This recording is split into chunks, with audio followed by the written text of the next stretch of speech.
살면서 그런 거 느끼잖아요. 진짜 다른 사람 험담하잖아요. 예능에서 신동엽을 단순하게 지나치듯 보면 항상 장난스럽고 야한 가벼운 형처럼만 보이지만 사실 자세히 보면 그 장난스러운 방송 멘트의 수위들이 절대 선을 넘지 않으면서도 재미를 보장하는 매우 신중하게 조절된 것임을 느낄 수 있는데요. 바지는 이렇게 좀 고든 게 좋은 거예요.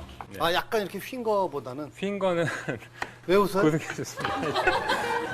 아 이게 신동엽 씨가 문제예요 그거는. 와, 그거 정말 셰프님 이상한 게 아니라. 마냥 장난스러워 보였던 그는 사실 80억의 빚, 마약 연루 등 엄청난 인생의 풍파를 겪고 또 이를 극복해오면서 매우 신중하고 깊이 있는 사람이 될 수밖에 없었는데요. 남을 까내리면서 개그 소재로 활용하는 것은 제일 못난 짓이라면서 절대 상대가 기분 나쁘게 디스하지는 않는 그의 개그 원칙과 그가 방송에서 한 번씩 진지하게 던져온 명언들을 통해 그의 진중한 내면의 깊이를 충분히 느낄 수 있습니다. 저는 다른 사람 얘기를 하지 말아야 된다는 걸 정말 어렸을 때 깨달아가지고. 오늘 영상에서는 이런 신동엽의 영화 같은 인생 이야기와 우리 인생에도 도움되는 그의 명언들까지 함께 다루어 마냥 소모되는 콘텐츠가 아닌 유익함까지 챙기는 시간을 가져보도록 하겠습니다. 신동엽은 1971년 충청북도 제천시에서 태어났습니다. 어릴 때부터 몸이 편찮으셨던 어머니로 인해 그는 일찍 철이 들고 눈치도 빠른 아이로 자랐습니다.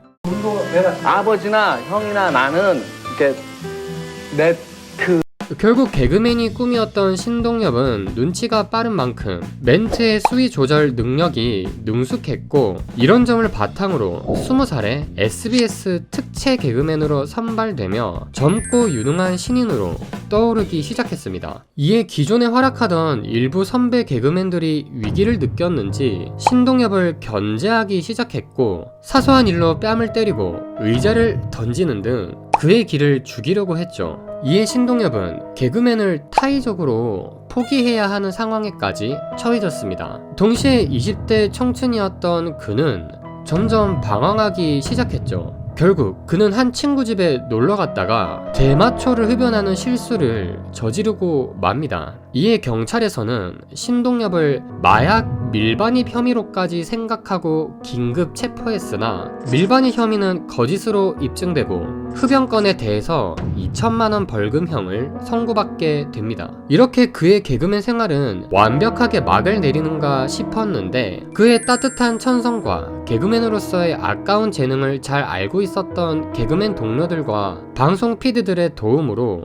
다행히 자숙 후 방송계에 복귀할 기회를 얻을 수 있었습니다. 하지만 그는 이런 자신이 개그맨을 계속 당당하게 해도 되나 걱정되었는지 2004년 사업에 뛰어들기 시작했습니다. 하지만 이 선택은 신동엽에게 지금보다 훨씬 더 큰 시련을 안겨다 줍니다. 사업 아이템은 기능성 신발이었는데 출시하자마자 망해버렸고 프랜차이즈 점주들은 대표이사였던 신동엽에게 연이어 소송까지 걸면서 총 80억이라는 빚과 월 이자 2천만원이라는 절망적인 현실을 떠안게 됩니다. 신동엽은 다시 정신을 차리고 자신이 가장 잘하는 예능계에서 최선을 다하자는 마지막 결심을 하게 됩니다. 다행히 우호적 관계를 쌓은 유재석 등 개그맨 동료와 PD들 덕분에 당시 동물농장 등 국민 프로그램에서 고정 MC를 맡을 수 있었고 그의 따뜻하면서 재치있는 진행 능력으로 국민들에게도 인정받으며 대략 10년 동안 빡센 스케줄을 소화하면서 그 어마어마한 모든 빚을 청산하는 데 극적으로 성공하게 됩니다. 마냥 장난스러워 보이는 그의 모습 이면에 엄청난 세월의 아픔과 깊이가 숨어있던 것이었죠. 그래서 그는 장난스러운 진행 도중에도 가끔 게스트나 시청자를 향해 정말 깊이 있는 명언을 남길 때가 꽤 있었는데요.